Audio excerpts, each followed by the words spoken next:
Hello everyone, আবারও চলে এসেছি তোমাদের সামনে। দুপুরবেলা গরমের মধ্যে কিছু টক মাখা খেতে ইচ্ছে করছিল, তাই রোদের মধ্যে হাঁটতে হাঁটতে চলে গেছিলাম বাজারে। বাজার যেহেতু সামনেই ছিল, তাই সেমন কোনো অসুবিধা হয়নি। তারপরে ওখান থেকে বাছাই করে দুটো শশা বেছে নিয়ে হাঁটতে হাঁটতে আবার চলে এসেছিলাম স্টোরের সামনে।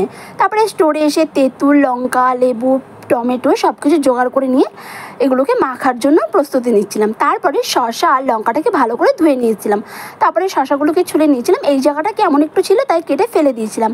তারপরে তেঁতুলটাকে নরম হতে দেওয়ার জন্য তেঁতুলটাকে একটু জল নিয়ে এটাকে ভিজিয়ে নিচ্ছিলাম।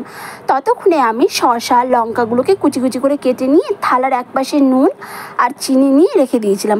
তারপরে নুন আর লঙ্কা দিয়ে ভালো করে লঙ্কাটাকে চটকে নিচ্ছিলাম। এইভাবে চটকালে পরে যা হাত জ্বলে না ফ্রেন্ডস, কী আর বলবো। তারপরে এটাকে ভালো করে ডলে নেওয়ার পরে ওই যে ভিজিয়ে রাখা তেঁতুলটা এটা ভালো করে এর ভেতরে দিয়ে দিয়েছিলাম। দিয়ে তারপরে নুন, চিনি, শসা, তেঁতুল দিয়ে এটাকে ভালো করে মেখে নিচ্ছিলাম। এখানে শুধু ধনেপাতাটাই দিতে পারিনি, যেটা পাইনি। তারপরে মেখে নেওয়ার পরে এটা ছিল মাখার ফাইনাল লুক।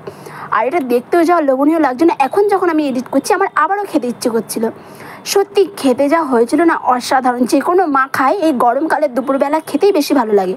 তবে আমি আমার মাখাটা এনজয় করি, তোমরা ভিডিওটা